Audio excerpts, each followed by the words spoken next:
It's intermission time. It's great to get out to the movies. I'm Megan Braun. I host the synagogue podcast called Intermission, and today we have Billie JD Porter. Hey, how are you? Hi, I'm good. Thank you for having me. Do you like my formal outline? I love it. I love it. Billie and I met recently at a screening for your documentary, which we'll be talking about today. Do you want to tell the listener just like a quick, brief summary of your documentary, and we'll get into it more later? Yeah. The documentary is called It's Different for Girls, and it explores new male birth control methods that are currently in development and the challenges in bringing them to market. Backtracking your career, this is what I was saying earlier when we were walking, and I was like, I have so many questions for you, but I'll wait until we're recording. Yeah. I'm very intrigued and confused about your background, like all these different things. Intrigued and confused. Yeah, because it feels like you've been working since you were like a teenager. Yeah. Can you explain how you got into journalism at such a young age? Because I saw working at Vice at 16. Yeah. Like I was just working retail, you know?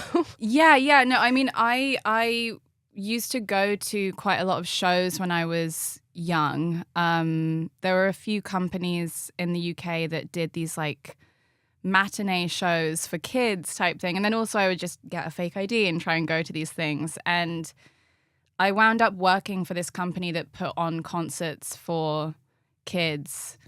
But they were pretty unhinged. Like they were sort of like a bunch of 16-year-olds at like an illegal warehouse, all taking loads of Pro Plus and Incredible. Sneaking in like alcohol and stuff. But one of the promoters that I used to work with then, he went on to found like Boiler Room and stuff. But we had a little like blog, I guess. And so I would interview a lot of the bands that we were working with that were putting on the shows with us. And we started filming them. I mean, it was very, very lo-fi, and I didn't know what I was doing at all. Mm-hmm. But we started doing that, and I ended up contributing to NME magazine, which is like a music magazine in the UK after that.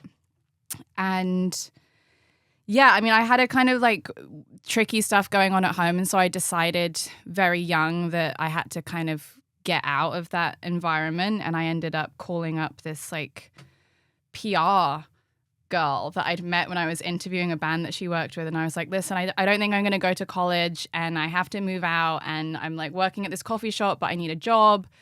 And this was like ages and ages ago when Vice UK was first starting in East London, and they shared an office building with other companies, and she was stationed out of that building. So Okay. I was just working for her there.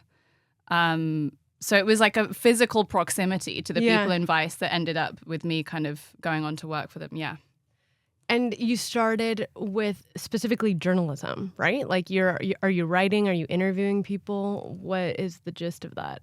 Also, I mean, it's difficult now because I look back and obviously there's so much discourse right now about Vice. Yeah. And I also I know for context, like you didn't have the best relationship with the people there. So we don't really need to touch on it if you are over talking about it. Yeah, no. I mean, I won't get into the nitty gritty, but I guess there's like a kind of universal realization that a lot of the stuff that we were doing wasn't, I feel it would be a stretch to call it journalism, some of it. But one of the good things that I think that came out of that experience, because I was there on and off for like 10 years, so I kind of grew up there, which, you know, I'm sure you can imagine what it's like spending your formative years somewhere where people are like doing blow at their desk. Like it was not the most professional environment, but we were all in a situation where we were kind of learning everything as we went. So everyone left kind of knowing how to basically use a camera or to record audio or to cool. produce and write and copy edit. So it was like an informal like school of guerrilla filmmaking that I think maybe lacked some of the ethics that I now hope to apply to the films that I make. But I'm happy I was there at the time that I was, even though I'm not happy how it all shook out for anyone. One other thing about just your background because I'm so curious. Yeah. I had here that you were a reporter for Channel 4's series The Joy of Teen Sex. What was that? Yeah, what was that? Well, it was strange because when I started doing these like online reports that, you know, for the most part were very like, I don't know, like sardonic interviews with bands for Vice or all of this like old content, which thank God has been like scrubbed from the internet for the most part. I was kind of like approached by this producer. And again, at the time I was like broke. I was working a few days a week in a coffee shop, a few days a week for this like music PR company, and then freelancing for Vice and Enemy and like renting in London. It was difficult to get by. And so when someone was like, hey, do you want to host this segment of a TV show? I was like, fuck yeah. But I didn't really know what that entailed. I was like Googling like TV agent, like TV manager, because I didn't know how to even negotiate a contract or anything. It was like this very, like it was a TV show that pitched itself as being like an inside look at British young people's sex lives. But really, I think it was for like parents to find out like what the fuck their kids were doing. Yeah. And so it was like they had one section that was like position of the week, and it would be like like what a strange angle to take that at. Literal angle. But yeah. It was really strange because it kind of like some of it felt quite sex positive, and then some of it felt really, really like sensationalized. But yeah, I was the roving reporter.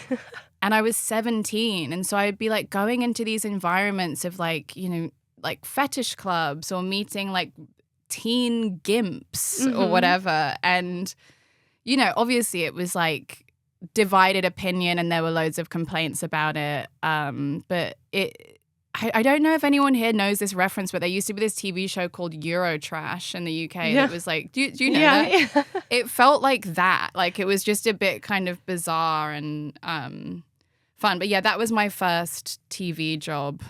Yeah. Okay, to get the ball rolling, this is a question that we ask everyone that comes on the show. If you were to pick a movie that describes your life right now, like where you're at, what's going on, what comes to mind? Okay, I was thinking about this on the way here because, as you know, I'm a listener. And I don't know if this describes my personal life, but the energy that I'm feeling in LA right now, which is not good. I'm curious what you're saying. I think feels like a mix between like Falling Down and Blade Runner. Okay. Like, and explain to me what the energy you're feeling in LA is right now. I mean, just like apocalyptic? Yeah, like dystopian, like palpable hostility and violence. And I don't know. I think there's just something that I've been noticing recently, which is like, I mean, I live in Koreatown, which is by far my favorite neighborhood in LA. But it's also like a neighborhood that, I don't know, it feels overlooked in some ways. Yeah, a lot for of sure. It. Yeah. And I posted this thing the other day because it's also like, you know, an area that's known for like sex work. And I live opposite this pretty like rent by the hour motel, let's say. Yeah. And it's also for some reason the area where all of those like weird Uber Eats, Postmates delivery robots dock outside. That's actually a super fucking weird comparison. It's so strange. And so like I walk out of my door and there's these like anthropomorphized like little robots, and then like a driverless car will whiz by, and then there'll be some like hot lady walking in with a client into this motel, and it just, you know, and then there's all of these, you know, this depravity kind of side by side with all of this, and it feels so dystopian. And then, I mean, I say Falling Down, I rewatched it recently and I'd forgotten how kind of like, obviously like, I don't want to say problematic, but I guess just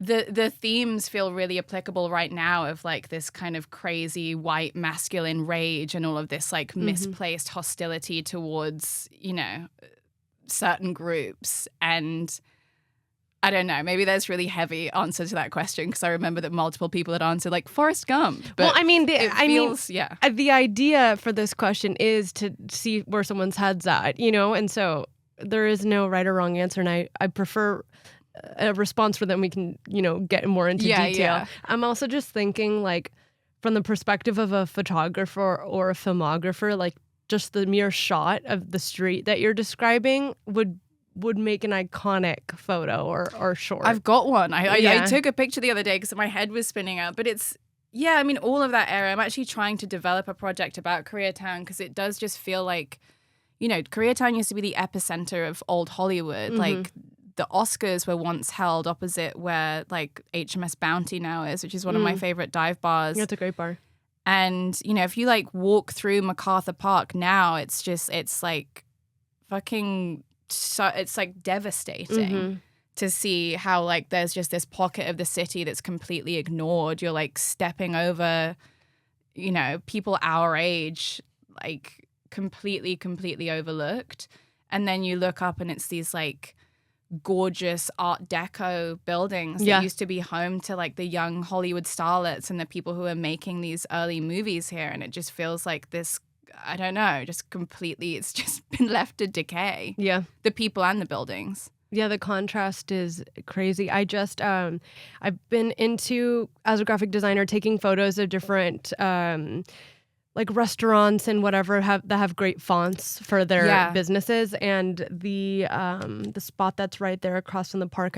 There's so many though there because I like all of those like old all the good hotel, signage. yeah, It's so good. Crazy like cursive old, exactly, and it's like all dusty and broken down. Yeah.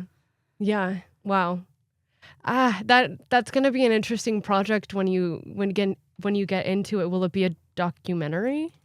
Yeah, I'm trying to sort of develop it as like an oral history, which I guess like for the most part you could say like every documentary is an oral history, but I think that I mean it insofar as that like I'm interested in people's stories, not necessarily even if they're true. Wait, explain. I don't get what you mean. Like there's all of these like when you meet old timers in those areas or in like these buildings that have so much history, or you know there's people who are like, oh, there's a rumor here that Marilyn Monroe once did XYZ here, or like the Black Dahlia had a cocktail here before she was murdered, you know, all this stuff that like is not necessarily things that anyone right now can prove or disprove, but I think that the legend like is kind of the story and why it's fun. Yeah. Oh, cool. I like that. That is very interesting. I'm curious to see what you do. I mean, so far where your head's at is in a place that I would want to consume what you're making, if that makes sense. Amazing. Glad someone wants to. Okay, now we're going to get into our general movie taste section. Yeah. Do you feel like you gravitate more towards films with strong characters or strong concepts and ideas? My favorite film of all time is After Hours. Oh, such a good movie. And I was talking to someone recently because I felt like my movie taste outside of that felt really like chaotic, but they were like, no, it kind of like follows a similar through line of being these sort of strange, like, I don't know, they're simultaneously quite real and surreal at the same time. I think I gravitate towards After Hours a lot because I feel like I've had so many nightmare evenings. Yeah, to me that movie is just like a night out. Like you meet tons of different characters. Like anyone who's lived in a city has had a night like that. Exactly. Yeah, and but you know, and these absurd, larger than life characters. But yeah, I'm a super fan of that film. I have like a plaster of Paris bagel and cream cheese paperweight and like 2 original posters. Like very like obsessive about that film. But yeah, I guess I probably maybe I gravitate more towards the strong characters. Okay, when you were just starting out, was there a film or filmmaker that made you think that's the kind of bold, messy, risky work that I want to make? You know what I mean? Like, have you consumed anyone's work that felt like you want to emulate it? Yeah, I guess like I said that I fell into being involved in like unscripted content and like TV and docs so accidentally. But it seemed like you were supposed to be there.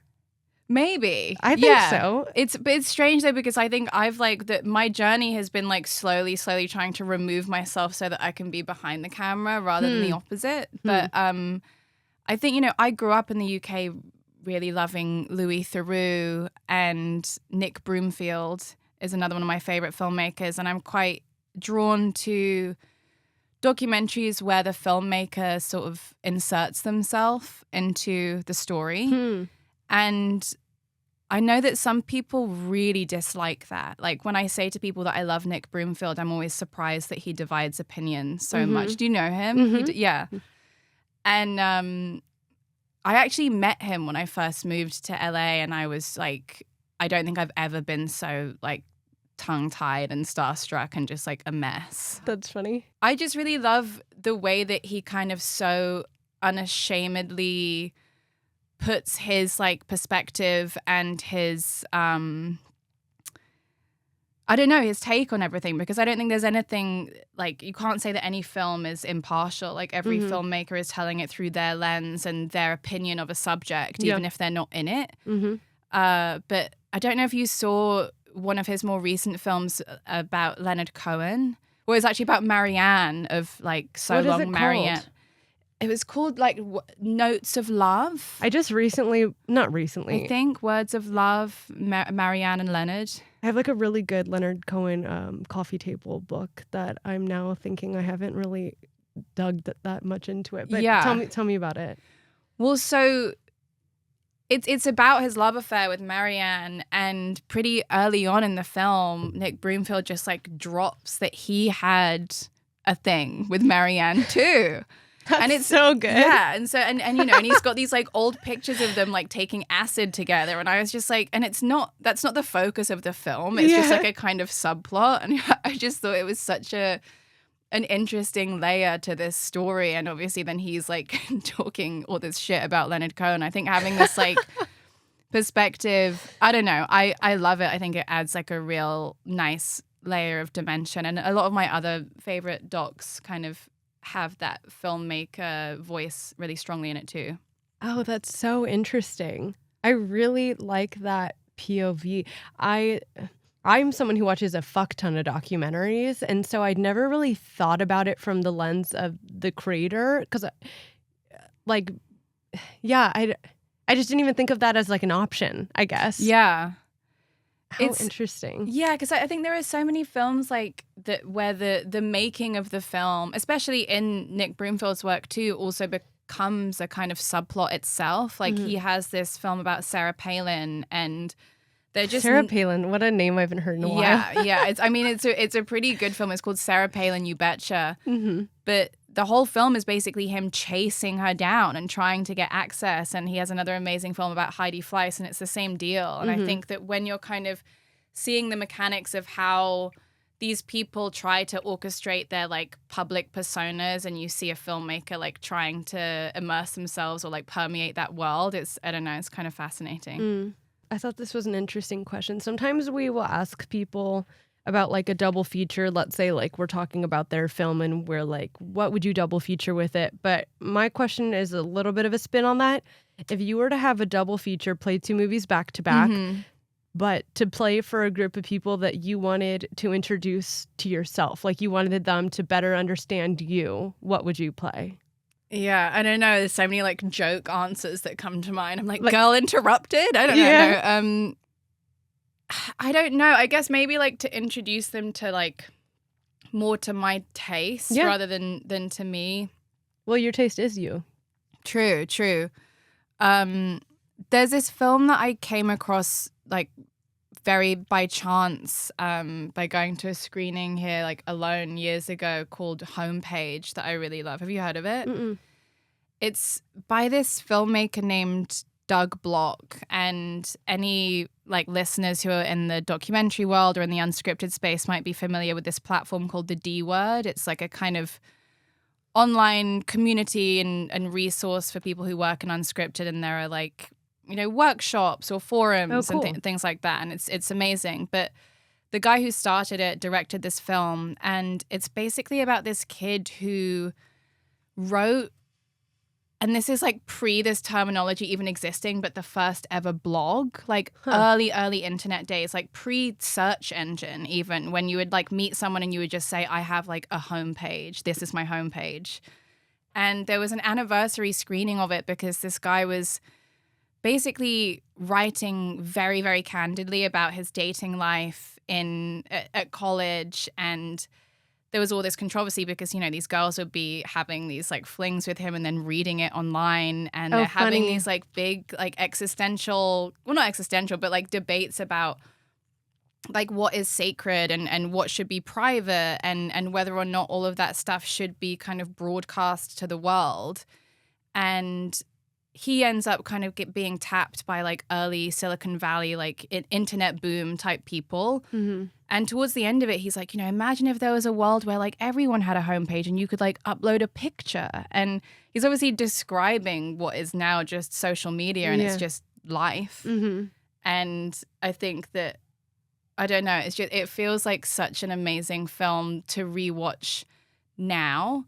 But again, the filmmaker Doug, over the course of it, he is very much kind of reflecting on his relationship with the internet and should he start a homepage and what does that mean and would his wife be okay with it and what should he share, and ultimately at the end of it he starts the D Word, which is his kind of like documentary website, which is still running now like 20-something years later.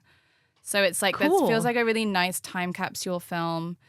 And then I guess another doc that I really like is Heavy Metal Parking Lot, which is just like a very, very lo-fi short film about a tailgate in a car park before a Judas Priest concert. Are tailgates an American thing? Yes. Okay. Maybe that's why I like it. I just never seen anything like it. But there's like nothing to it. It's just that. It's just like a time capsule of like young kids drunk before this concert. Fun. But yeah, I think I really like time capsule-y type films. Docs like that are always fun too. I always get inspiration for fashion, like what they're wearing, you know? I really like that. Cool. Okay, we'll add it to my watch list. Yeah. Obviously, we're going to get into your film and it's about birth control. Mm-hmm. Outside of that, do you have a cause, or maybe it includes your documentary, but just in a more zoomed out lens, do you have like a cause that you feel like you're typically drawn towards and like future projects you want to work on maybe will curtail to that same cause? Was that so long-winded? No, that makes sense. I mean, I initially developed It's Different for Girls as a doc series, and I thought it could be a franchise about like the different ways in which, you know, and I guess there's some degree that I think people are almost like fatigued by the idea of it, but just like the ways that gender inequality is so kind of baked into our life that we barely even like understand the ways that it impacts us. So I think that like birth control and reproductive rights could be one season, but I was also thinking, you know, like it's obviously like gender pay gap, or like fucking cars are all tested on what people perceive to be like the average male body. Rather, you know, just like an ergonomic chair is designed for a male spine, you know? That makes me think I just watched a video of two girls and they were talking about if women had designed cars and like all the things would be different. Like there'd be a spot where you could put your purse. Like I'm constantly having to like toss my purse onto the person next to me and be like, can you put this on your lap? Yeah. Like shit like that. Yeah, totally. But no, I don't know. I think that Is that the space you want to stay in? Well, no, I think I just want to make stuff that I'm interested in. I'd probably be more successful if I picked a lane and kind of obsessively followed that. But no, I think I want to make my weird like Koreatown oral history film and my birth control film and just like see what happens. Yeah, I think that's more the way to go. It's just like do what you're interested in. Yeah. Because even like yesterday, I rewatched Queer, Luca Guadagnino's film, and I was thinking like, I mean, obviously there's themes and common motifs in his movies, but they're all pretty different. Yeah. And I think that's the best way to be, is just having like an obsession over a topic. Yeah, and then I moving loved on. that film so much. Yeah. I was like really, I just thought that was so beautifully shot. Mm-hmm. I from like the graphic design perspective, I always leave movies thinking about like the font choice and that kind of thing unintentionally. But that movie Queer has like a ton of like handwritten blue, like almost like crayon looking. Yeah. And I really liked that a lot. I want to use that somehow in something. Yeah. I just like the mix of like text and handwritten. Oh, that's actually a question I'm curious about that I haven't asked yet. What is the last movie that you watched in theaters and last movie you watched streaming? The last movie that I watched in a theater, I think, was Weapons. Oh, nice. What do you think? Yeah. I don't want to be like the The contrarian? contrarian, like I think I was really going into it with such high expectations because, you know, there was just like all of these like cinephiles being like, this is the best horror film in a decade and blah, blah, blah. And I thought it was so fun and like stunning. But it wasn't it. Well, I don't know. I loved it. I didn't leave feeling as like buzzed about it as it felt like everyone on my fucking feed was. Yeah. But I thought it was gorgeous. I think I wanted a tiny bit more like insight into what the fuck was going on, you know. And I get that was like a decision maybe to leave it more vague and abstract, but I kind of wanted to be like, okay, wait, what? Like she's like harvesting the energy from the kids, and then when she like, wait, what? Yeah, that's you know, true. That was my takeaway. I just needed like a tiny bit more plot, but I thought that it was like, yeah, beautiful. What about streaming? I watched Grizzly Man, the Werner Herzog. Oh, okay. Have you seen it? No, but I know what you're talking about. I was watching it with someone who had never seen. Do you know what it's about? No. Oh my God. Okay. But the amount of times Werner, I always say his name wrong, has been brought up on this podcast is enough where I'm like, I should probably watch more of his things. Yeah, well, I feel like Grizzly Man is probably like his most famous film, but it's basically about this guy who was convinced that he had like befriended, I guess, like this community of grizzly bears well, like I guess some grizzly bears. Yeah. And and he would visit them like for years on end and spend the summer there kind of living amongst them and filming himself. And lo and behold, one day they killed him and his like on-off girlfriend who was there with him, and the camera was rolling when it happened. And so crazy. And so Werner Herzog's film is kind of like, it's a lot of archival that he shot, but then also kind of interviewing this guy's family and friends, because I mean he was a pretty unstable guy.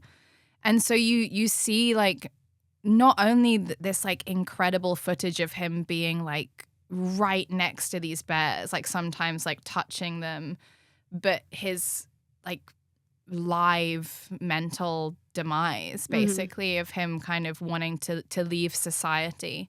And you can tell that it was just this like escapism, like he couldn't bear to be amongst humans and sort of like would have preferred to live his life as a bear ultimately.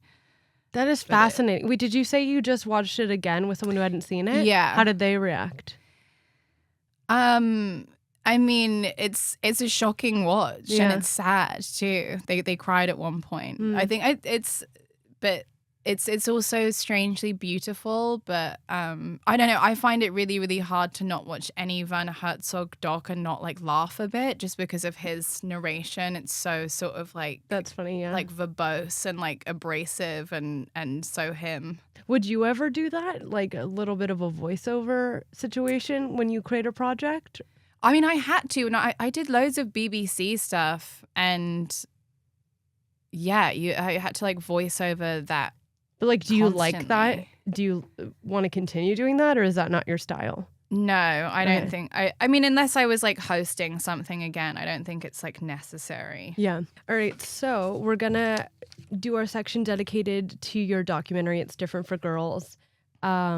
Your film premiered at Hot Docs Film Festival and investigates the stalled progress in male contraceptive development in the U.S., exploring how structural misogyny and non-scientific limitations continue to hold back these innovations. It's now just dawning on me that this is all about United States contraceptions, and you're not even from the United States, right? You're from London? Yeah. So Like, I just can't imagine myself living in a different country and like totally caring about their. Is that bad to say? Well, I mean, it's that we use the same contraceptive methods in the Yeah. UK. They Yeah. might be like under different brand names, Yeah. but kind of in order to exist in the world, you need to get FDA approved if Yeah. you want to kind of survive the marketplace. So, like, It's still relevant. yeah. I'm someone who's like been on the pill for so long that I have like no perception of what it's like to be a woman not on the pill, you know? And watching the doc, it made me think how like I'm personally very lucky because I don't have like a ton of symptoms like so many people do. Yeah. Did the topic of doing this documentary come from like frustrations you had personally with birth control?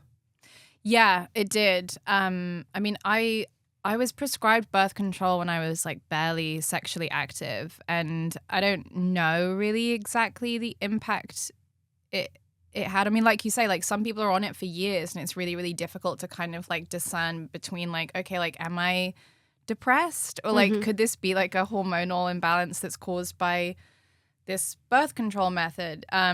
There's this incredible short actually that you should watch called Birth Control Your Own Adventure. It's like a New York That's a good Times name. op doc. Yeah, it's so good. But it's basically this filmmaker who was on birth control for, you know, her whole life too. And then someone said to her, like, well, how do you know what you're really like if you've always been on birth control? Like, and That's so crazy. yeah, and then she finds out that she has PCOS, so she kind of has to be on birth control to some degree. But it tracks her personality and mood changes and physical symptoms as she's on like a bunch of different pills and birth control methods. But yeah, it's incredible. It's like a kind of visual essay style thing. But I have heard a lot about people saying like you shouldn't marry someone or choose to spend the rest of your life with someone until you get on birth control to see how you feel about them. yeah, I've heard that too, right? Because like when Yeah. you come off it, you have like a totally different like pheromonal Yeah. like appetite or something. Yeah. I'm so curious about that. Also, like Yeah. I've had chronic headaches and migraines since I was in high school,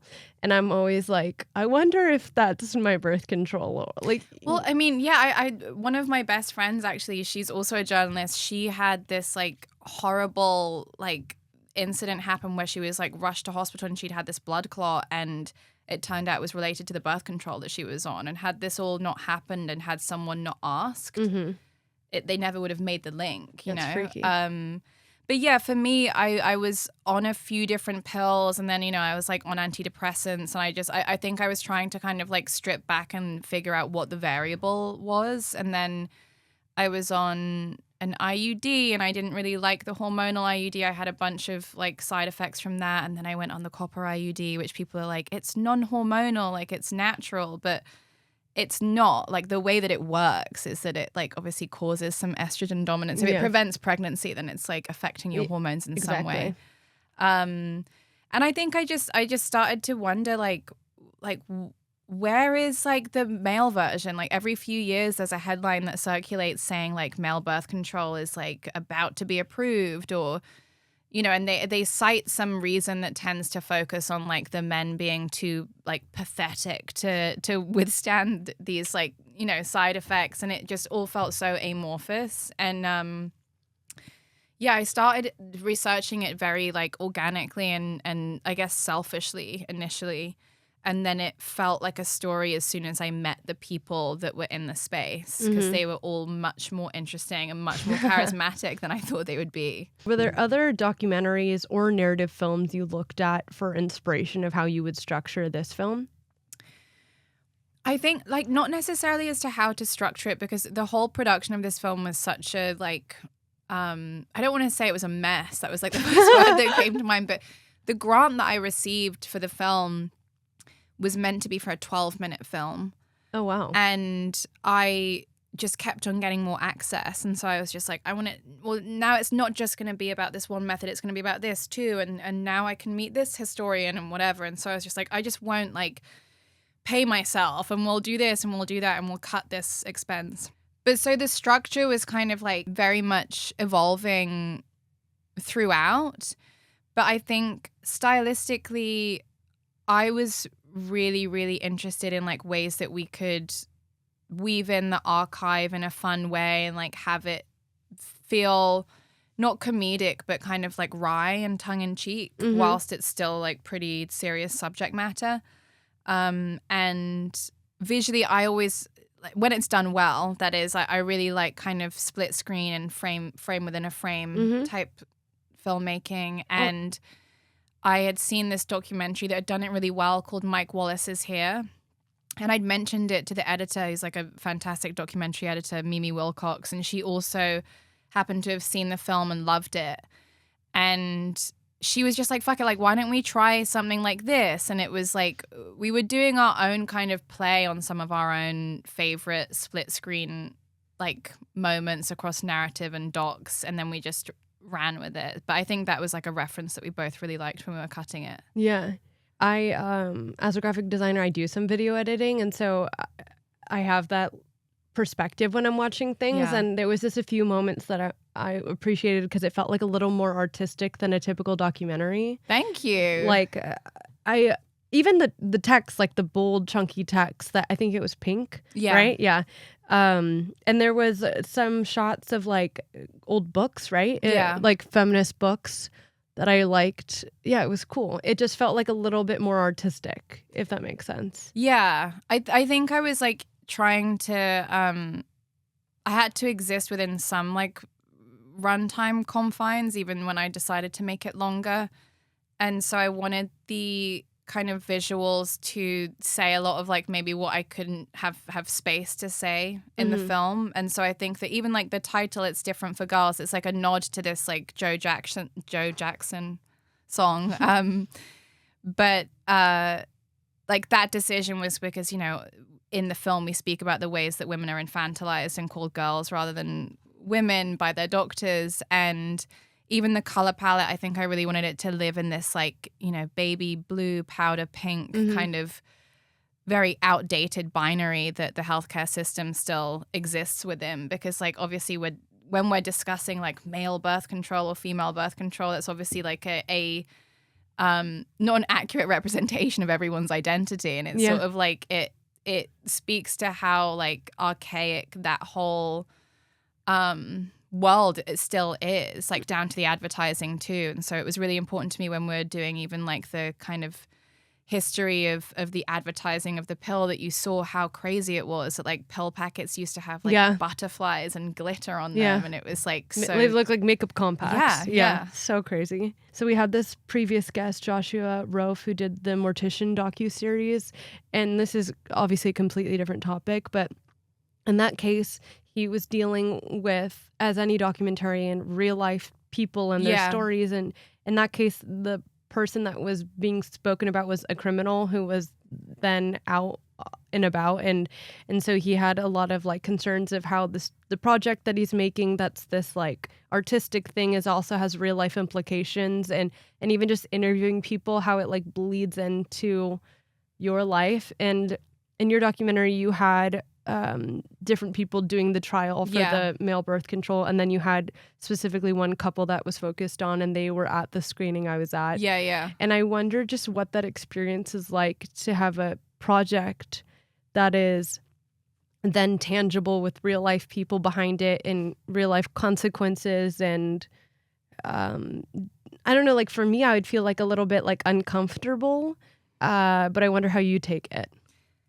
Well, I think like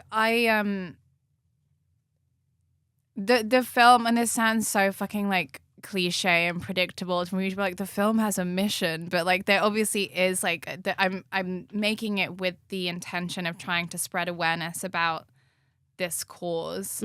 And for the years, you know, the 6 years that it was in development, that was like kind of the motivation for a lot of these people giving me their time and being so generous with like all the introductions they're making and the access that they granted me, because obviously it's not easy when you're talking about like, you know, like HIPAA regulations and confidentiality, and it's also an intimate topic too for me to be like, okay, can I film you like straight after you've like jizzed in a cup? Yeah. Like, you know what I mean? It's like, it's kind of awkward for some people. It's still a kind of personal topic. So I went into the film knowing that like there was a motivation for it to like change the public perception of this. So for me, that was always going to be part of it. But it was really nerve-wracking. We've screened the film at this like big medical conference in North Carolina straight after the premiere in Toronto.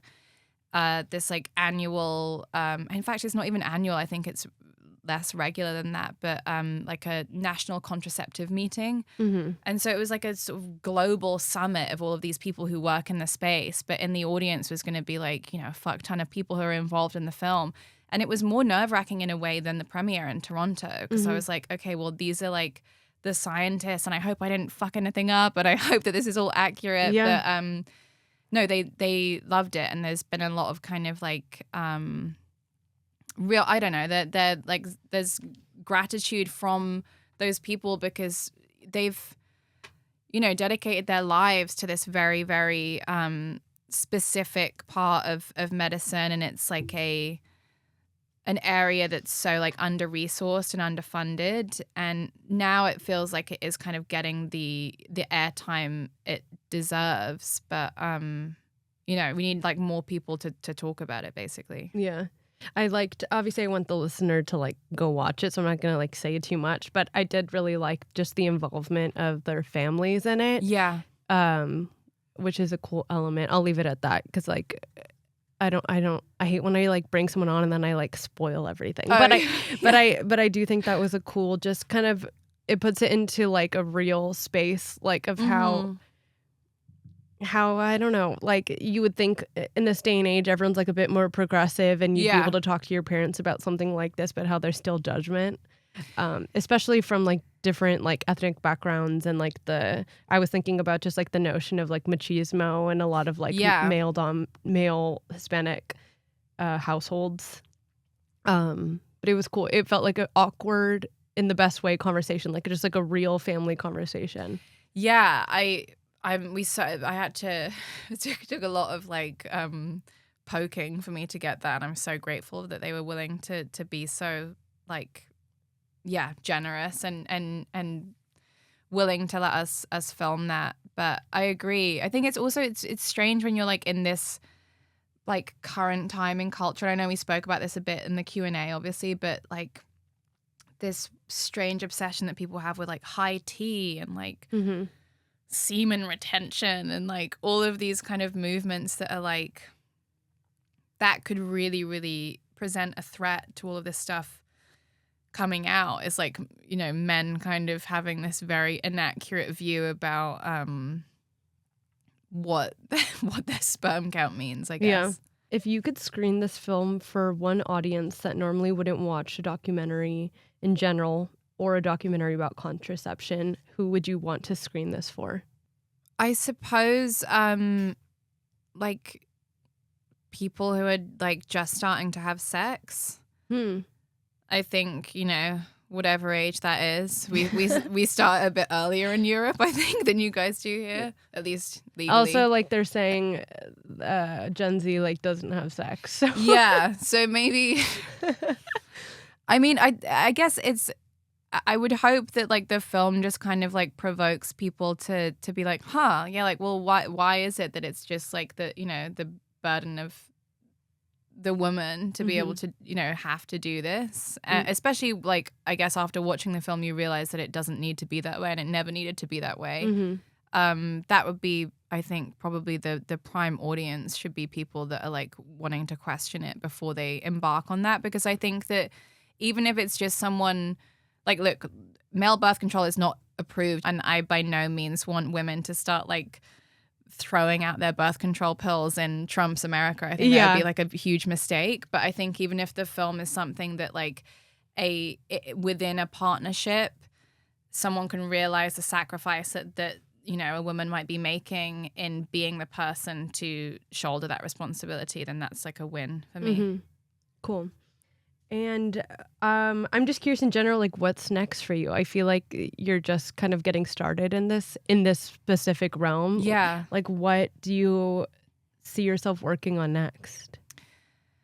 I mean, I hope that there's more to be said in this space. Like there's so much stuff we couldn't fit in the film, and it's such a fast evolving world that I would love to keep sort of expanding on it. Like I don't think I'm ever gonna now, after the years that I've spent in this space, like stop being interested in these people and their journey and like whether or not it becomes something that exists within my lifetime. Like I'm always going to be following that story. But yeah, I'm developing a few other ideas. I think that the other stuff that I'm trying to get off the ground is a bit more like reflective of my being like chronically online. So I'm trying to do stuff that is in that space. Cool.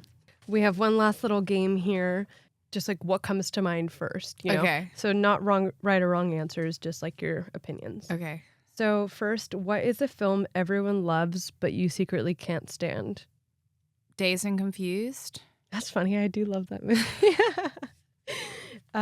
Which documentary do you wish you had made? Almost Heaven. It's this film about these. Have you seen it? Yeah. Wait, I think so. Tell me about. Is this the elderly home one? No. Oh, it's about like a funeral home in China. No. I'm thinking of something totally different. It's just so sweet and perfect and like simple and but also sophisticated at the same time. And I was like, fuck, like that's such a good idea. Cool. Yeah. What's the most ridiculous note you've ever had from a producer or editor? I mean, I used to work at Vogue, so I don't want to answer that question. I mean, were you in house? Yeah, I worked there for years. Well, not years. Like, what was your title? I was a associate director of creative development for the video department. It's a good title. We had some very no holds barred feedback in that role. So yeah. Name a film you've watched more times than you'd like to admit. I don't know. I'm not ashamed of it. But I watch most of my favorite films like at least once a year. That's cool. Is that strange behavior? No, I mean, like, I don't rewatch things really, but I think it has to do with my OCD and having to, like, accomplish things. I have OCD too, and I think I have to rewatch this film. Yeah, that makes sense. I mean, there's different ways. I'm, like, very, like, I have a list. I have to go through the list. I'm very obsessive about, like, even yesterday. Lose time. Yeah. Yeah. Yesterday, rewatching Queer, I was like, that to me was, like, not hard, but it was like something that was very not normal for me to. Yeah. Another one of my favorite films is Candyman. I think I've probably seen the original. Yeah. Not the fucking remake. Jesus Christ, that was so disappointing. But the original Candyman, I think that's maybe the film I've seen most in my entire life. Fun. Which actor would you like to see cast in a role that's completely against type? Like the opposite of their typical typecast? I'm a big Mia Goth. That's who I was thinking too. But like, I mean, she can do no wrong in my eyes, really. Yeah. So I'm just like, I think even if she was playing like a valley girl rather than like a kind of I could see her doing weirdo, it all. she'd do it really well. Yeah, she's someone that, and I have like people that I've seen in films that I just have this assumption we'd be friends, and if I met them, and Mia's one of those people, I'm like, I'm pretty positive we would really hit it off. I'm positive. Yeah. Maybe I'm delusional, but I'm pretty positive. I mean... do you think you can get a good read on someone that you have never met? I mean, in my head I can, but I think that's the same way like I was convinced that I would marry Taylor Hanson when I was a child, and then that didn't happen. But I think though that like you can judge a character from a distance. No? Yeah. I don't know. Yeah. No, I agree. I feel like a lot of the people in my life that are good friends of mine now, I didn't even really know them, and I was like, we're gonna be friends. I already know it. You manifested it. Yeah. No, but I mean, she like co-wrote Pearl. Yeah, she's a success. She is to me, like, and her modeling and her style and her taste, everything about her. I just am like, this is someone who I want to pick her brain and hang out, and she's cool. Yeah, I mean I'm so surprised that film didn't get more, I don't know, like widespread like praise. I'm drunk now. Widespread praise, because I thought that monologue in that film was like one of the like best pieces of acting I feel like I've ever seen, genuinely. Yeah, she's so good. I saw Pearl back when I lived in San Francisco, and I was at the what are the theaters that are? It's like a chain, and you get like drinks and food. Alamo. Yeah, I was at the Alamo Draft House in San Francisco, and I think I was at opening day or whatever, and so they gave us a ton of like merch and shit. Yeah, but yeah. that was just like such a fun viewing experience. So it made me Yeah. like it 10 times more. So Mia Goth in what role then? Oh God, I don't know. Just Mia. I'd like to see Mia Goth do anything. Yeah, I mean, if agree. Mia Goth became like a news reader, I would watch anything that she does. I'd watch her like. What are your thoughts? Because earlier, obviously, you said Candyman original over the remake, but Suspiria. I didn't like the remake of that either. Really? I don't know. I felt like it didn't seem like a necessary to expand on. Yeah. For me, like I think that when you're sort of like doing something that was leaning so heavily into like, I don't know, the same color palette and Yeah, then what's the point? Yeah, well, I mean, obviously they had like a cool soundtrack and there was like cool weird shit and an amazing cast, but there's such a trend, isn't there, with horror specifically of people recycling IP. Mm-hmm. I don't understand. Yeah, it's something we talk about a lot on the show because it's everyone who comes on is just like very frustrated about like, it. Why? Why horror specifically? Is it It's like so that everything dumb. has to be remade Yeah, I don't 10 know. times over and like slightly And no one's worse? asking for it. Yeah. Yeah.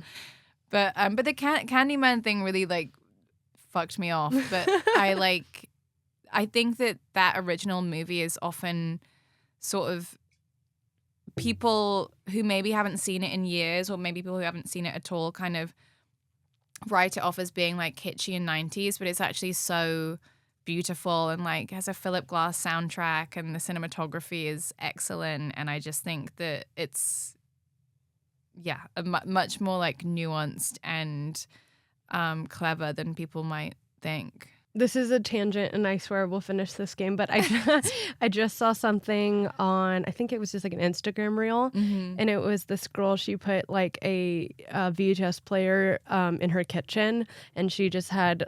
I know September just started. We're not at Halloween yet, but she was like having Halloween movies play, and I'm like, I really want to do that. Just to have like a TV in the corner. I used to work at a restaurant in high school, or maybe when I was in community college, but they had a VHS tape player in the bathroom, and so when you go to the bathroom there'd be a movie playing. Oh, I love that. And I just like that idea, but like for my home, like just always something in the corner playing. That would be, I mean, pretty scary depending on what you're.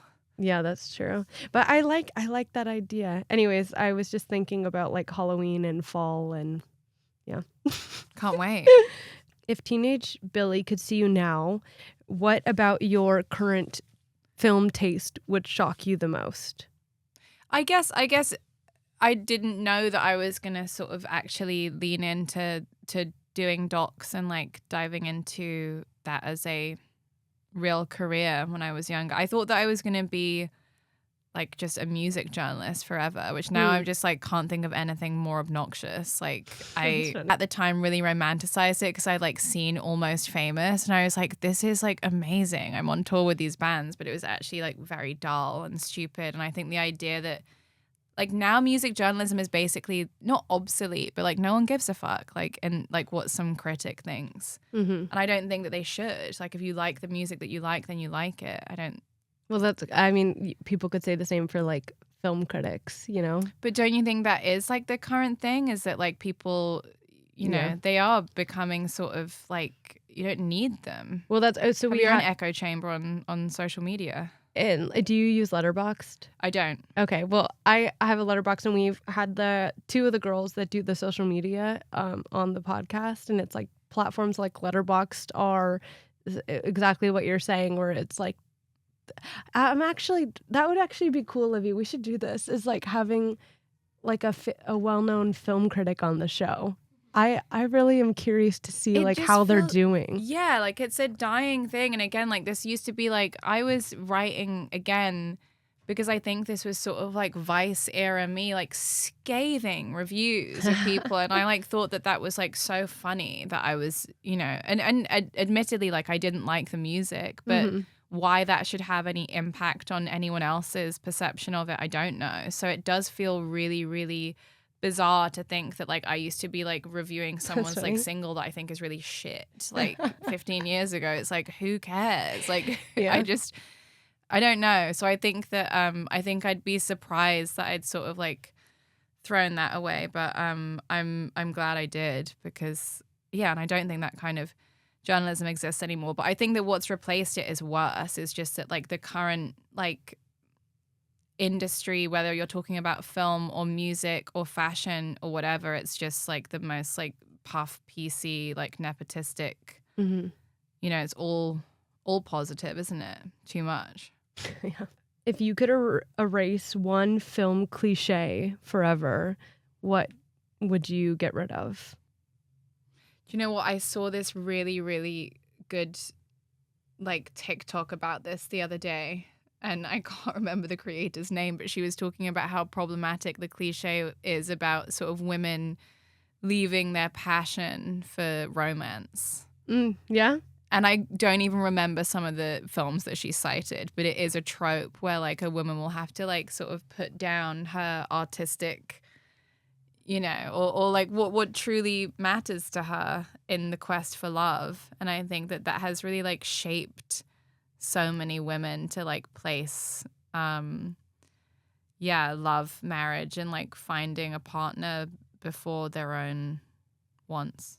I had a great time talking with you. And now to wrap this up, I want the listener to be able to find and learn more about your documentary. So can you tell me where they can watch it, where they can learn more, get in contact with you, whatever, and then leave the listener with a final movie recommendation? Yeah. I am posting all the updates about screenings and hopefully distribution news on itsdifferentforgirls.com. And my movie recommendation is a film by Doug Block, who I mentioned earlier, who is the founder of the D Word, and it's a documentary called 51 Birch Street, and it's about him discovering new facts about his parents' marriage after his mother passes away. Sweet.